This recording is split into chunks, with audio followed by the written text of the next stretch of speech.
Good morning प्यारे बच्चों। से पहले हम लोग कोशिका की खोज के बारे में पढ़े थे। तो उसमें कोशिका खोज के बारे में जब हम एंटोनियो लुएनहॉक के बारे में पढ़े तो उसमें कुछ बातें छूट गई थी। आज हम उसको कवर करेंगे, फिर उसके बाद अन्य वैज्ञानिक के बारे में अध्ययन करेंगे जो कि कोशिका से संबंधित हैं। तो पहले हम जान लेते हैं कोशिका के खोज में एंटोनियो लुएनहॉक ने किसकी खोज की थी। तो कोशिका की खोज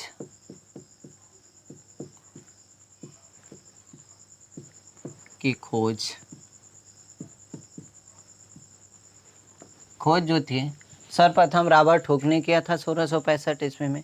फिर उसके बाद 1674 ईस्वी में एंटोनियो लुएनहॉक ने जीवित कोशिका का खोज किया। तो जीवित कोशिका के साथ साथ एंटोनियो लुएनहॉक एवी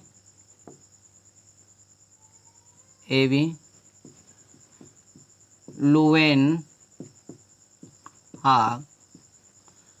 और किसका खोज किया। एवी लुएनहॉक और किसका खोज किया। तो पहले हम बताए थे कि जीवित कोशिका के रूप में उन्होंने बैक्टीरिया का खोज किया, यानी जीवाणु का खोज किया। किसका खोज किया? जीवाणु का। जीवाणु के साथ साथ उन्होंने शुक्राणु यानी स्पर्म का भी खोज किया था। कौन? एवी लुएनहॉक ने किया था। स्पर्म यानी शुक्राणु का भी खोज कौन किए थे? शुक्राणु के खोज कौन किए थे? एंटोनियो लुएनहॉक। और इसके साथ साथ हमारे आरबीसी के भी खोजकर्ता कौन है? एवी लुएनहॉक ही हैं। और भी इन्होंने खोज किया था प्रोटोजोआ।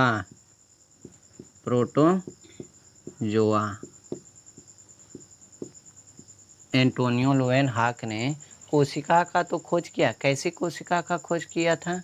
जीवित कोशिका, लिविंग कोशिका का खोज किया था, लिविंग सेल का खोज किया था, यानी जिसको हम क्या कहते हैं? जीवाणु। यानी जीवाणु के खोजकर्ता कौन थे? एवी लुएनहॉक थे। और जीवाणु के साथ साथ और भी खोज किए थे। शुक्राणु के भी खोजकर्ता कौन है? एवी लुएनहॉक ही हैं। आरबीसी के खोजकर्ता कौन है? एवी लुएनहॉक हैं। और प्रोटोजोआ के भी खोजकर्ता कौन है? एवी लुएनहॉक ही हैं। इन्होंने अपनी एक बुक लिखी थी। इनके बुक का नाम था सीक्रेट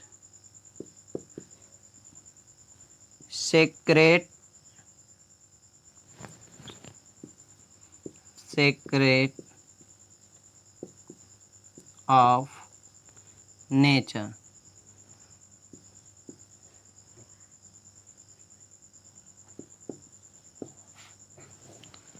सीक्रेट ऑफ नेचर इनके बुक का नाम था।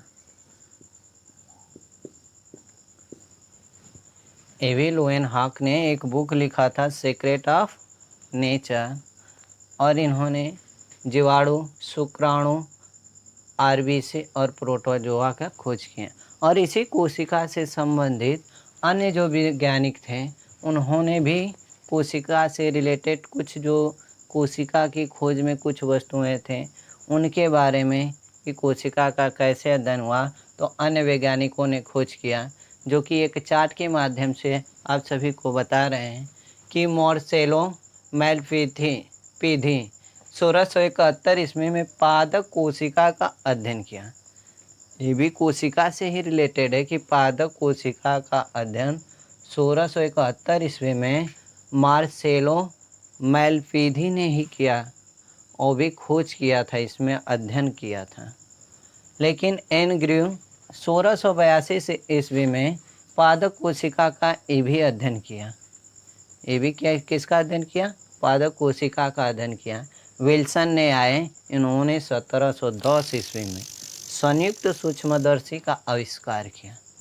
संयुक्त सूक्ष्मदर्शी का आविष्कार कौन किए? विल्सन ने 1710 ईस्वी में। और ड्यूट्रोसे इन्होंने 1824 ईस्वी में किसका खोज किया? कोशिका के बारे में बताया कि जो कोशिका होती है वह सभी संगठित शरीर वाले जीवों की सूक्ष्म इकाई होती है। ड्यूट्रोस ने 1824 ईस्वी में बताया कि जो सभी संगठित शरीर वाले जीवों की सूक्ष्म इकाएँ क्या होती हैं, कोशिका होती है, इसके बारे में बताया। लेकिन ह्यूगो वान मॉल 1846 ईस्वी में पादपों में जीव द्रव्य का अध्ययन किया। फिर इसके बाद डी वेरी एम एक्स सुलेज ने 1861 ईस्वी में जंतुओं में भी जीव द्रव्य की उपस्थिति को बताकर जीव द्रव्य सिद्धांत दिया। अब ये था कोशिका से संबंधित कुछ अन्य वैज्ञानिक के नाम और उनके खोज। तो इसको एक बार स्क्रीनशॉट ले लो ताकि तुम लोग इसको अच्छे से अध्ययन कर सकें। तो इसके बाद हम चलते हैं, इसको अब हम मिटा देते हैं, एक बार स्क्रीनशॉट ले लो।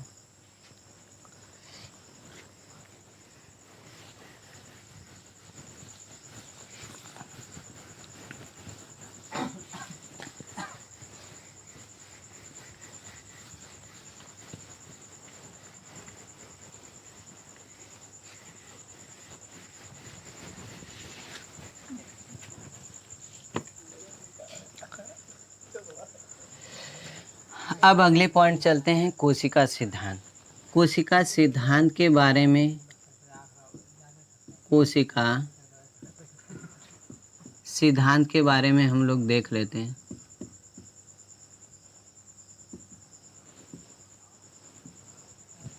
सेल थ्योरी, इसको इंग्लिश में क्या कहेंगे, सेल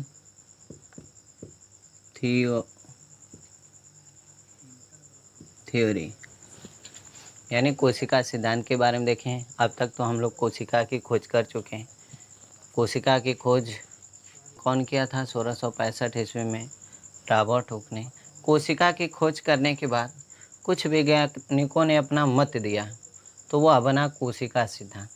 जैसे कोशिका का अध्ययन करने के पश्चात कोशिकावाद का परिकल्पना के रूप में, कोशिकावाद का परिकल्पना के रूप में बहुत से वैज्ञानिकों ने अपना योगदान दिया। जैसे हम लोग थे लेमार्क थे, और थे हम लोगों के लेमार्क थे, और थे थोड़ा ओकेन लेमार्क, यानी कोशिका के सिद्धांत के बारे में इन्होंने अपना परिकल्पना के रूप में योगदान दिया। लेमार्कवाद, ओकेन ने इन्होंने कोशिका के सिद्धांत में अपना योगदान दिया। लेकिन कोशिका के सिद्धांत के विषय में जो बताए थे वह ड्यूट्रोसेन ने बताया था।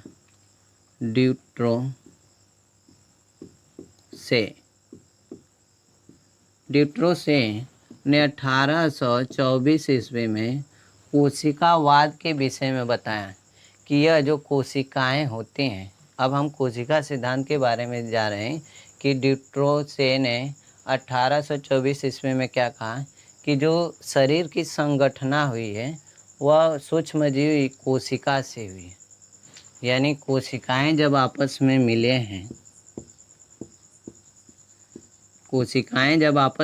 हैं,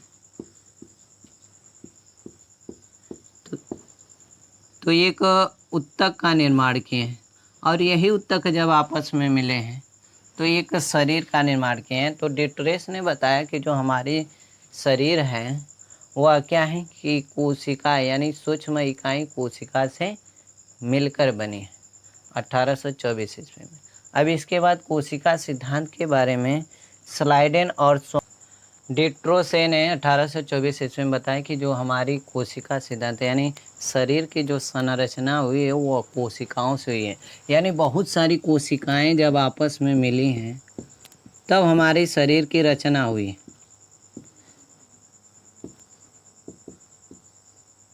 पहले उत्तक बना, फिर उसके 1824 ईस्वी में कोशिका सिद्धांत के बारे में बताया कि जो कोशिकाएं होती हैं, मतलब शरीर की जो संरचनाएं हुई हैं उनकी सूक्ष्म इकाएं जो होती है वो कोशिका होती है। बस इतना ही बताया इन्होंने ड्यूट्रोसेन ने कि जो शरीर का निर्माण हुआ है उसकी छोटी इकाएं जो होती हैं वो होती है कोशिका। जब कोशिकाएं आपस में मिलते हैं तो टिश्यू का निर्माण होता है, यानी उत्तक का निर्माण होता है। तो इन्होंने डिट्रोसे ने 1824 में कोशिका के सिद्धांत के बारे में इतने ही बताया। लेकिन अगले वैज्ञानिक जो थे स्लाइडेन तथा स्वान ने, अगले वैज्ञानिक स्लाइडेन तथा स्वान ने, स्लाइडेन तथा स्वान ने 1838 ईस्वी से 1839 इन्होंने कोशिका सिद्धांत के बारे में बताया कि जो कोशिका सिद्धांत के बारे में इन्होंने बताया कि स्लाइडेन तथा स्वान ने 1838 ईस्वी में कोशिका सिद्धांत के बारे में बताया कि जो हमारी शरीर है, लिविंग बॉडी है, आने यानी जो भी सभी जीवित शरीर हैं वह किसी कोशिका से मिलकर बनी हुई हैं या उस कोशिका से उत्पन्न हुई है। स्लाइडेन तथा स्वान ने 1838 ईस्वी से 1839 ईस्वी, इसका एक्यूरेट डेट यही होता है। यह इम्पोर्टेंट क्वेश्चन है कि स्लाइडेन तथा स्वान ने कितने ईस्वी में कोशिका सिद्धांत के बारे में बताया, तो 1838 से 1839 ईस्वी में। और इन्होंने कोशिका सिद्धांत के बारे में बताया कि जितने भी जीवित प्राणी हैं वह किसी कोशिका से मिलकर बने हैं या तो वह उस कोशिका से उत्पन्न हुए हैं। जितने भी जीवित प्राणी हैं वह किसी कोशिका से बने हुए हैं या उस कोशिका से उत्पन्न हुए हैं। तो इन्होंने बताया कि जो भी यदि हम कोशिकाओं यानी कोशिका को जब मिलाएं तो हमारा एक टिश्यू का निर्माण हुआ, यानी उत्तक का निर्माण हुआ, टिश्यू का निर्माण हुआ, उत्तक बने। और जब बहुत सारे उत्तक आपस में मिले, यानी उत्तकों का जब समूह बना, यहाँ उत्तक लिख दें, उत्तकों का जब समूह बना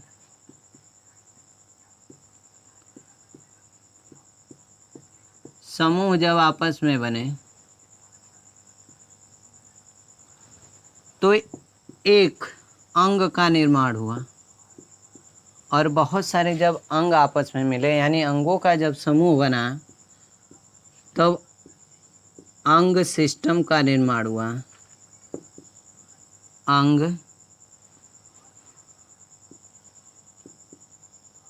अंगों का जब समूह बना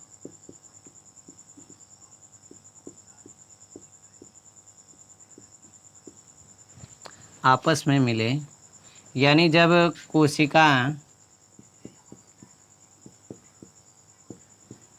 बहुत सारी कोशिकाएं आपस में मिले तो एक उत्तक का निर्माण किए। तो बहुत सारे जब उत्तकों का समूह बना तो एक अंग का निर्माण हुआ। और एक अंग यानी अंगों का जब समूह मिला तो एक शरीर का निर्माण हुआ। किसका निर्माण हुआ? शरीर का। किसका निर्माण हुआ? शरीर का। यानी कोशिका सिद्धांत के बारे में स्लाइडेन तथा स्वान ने 1838 ईस्वी से 1839 ईस्वी में बताया कि जितने भी सभी जीवित प्राणी हैं वह कोशिका या कोशिका से उत्पन्न हुए हैं। तो उन्हें बताया कि बहुत सारी जब कोशिकाएं आपस में मिली तो वह उत्तक का निर्माण किया। और बहुत सारे जब उत्तक आपस में मिले तो एक अंग का निर्माण हुआ। जब बहुत सारे अंगों का समूह आपस में मिले तो एक शरीर का निर्माण हुआ। इन्होंने कौन बताया था? इसके बारे में कौन बताया? स्लाइडेन तथा स्वान ने ही बताया। अब इसका एक स्क्रीनशॉट ले लो, फिर उसके बाद आगे पढ़ते हैं। अगला है हम लोगों का विरोच।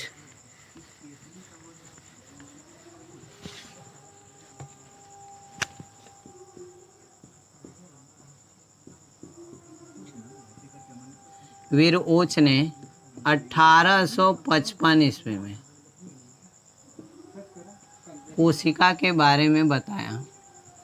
विरोच ने 1855 ईस्वी में कोशिका के बारे में क्या बताया कि जो नई कोशिका है वह पुरानी कोशिकाओं से मिलकर बनी है।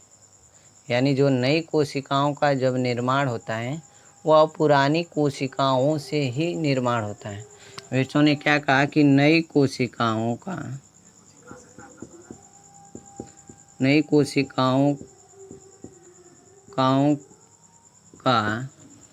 निर्माण जो है, निर्माण पुरानी कोशिकाओं से हुआ है।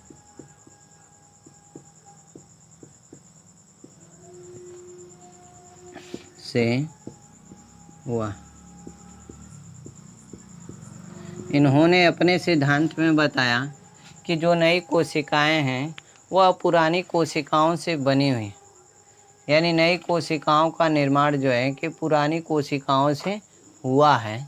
आज के लिए आप लोगों के लिए इतना ही। धन्यवाद।